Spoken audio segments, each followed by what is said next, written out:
We Are What We Are is an American film that was released in 2013 and was directed by Jim Mickle.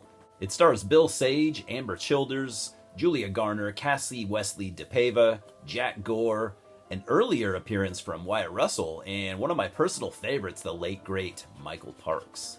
Jim Mickle had actually directed the apocalyptic vampire film Stakeland in 2010, and as dark and as bleak as that was, I think it showed that he was perfect for this remake. The original is a Mexican film from 2010 directed by Jorge Michel Grau.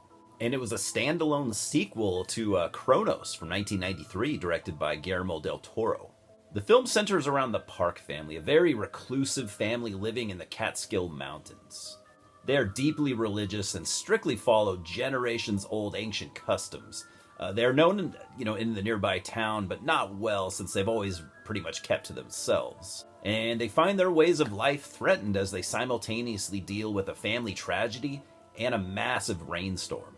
Now, my rule of thumb for remakes is pretty simple, and it's pretty much, did we need this?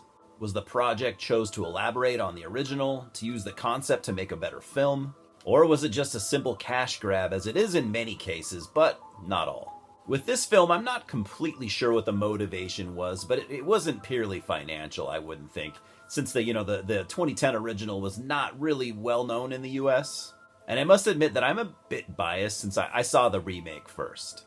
I do enjoy the original, but I prefer this version.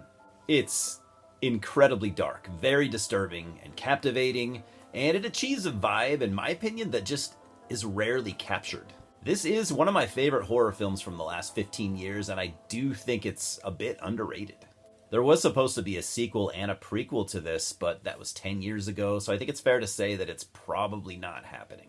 Anyways, guys, thanks for watching the first video in my 13 Days of Halloween series. I will be doing one every day throughout the rest of the month, and I'd be honored if you stuck around. Cheers, guys. Stay spooky.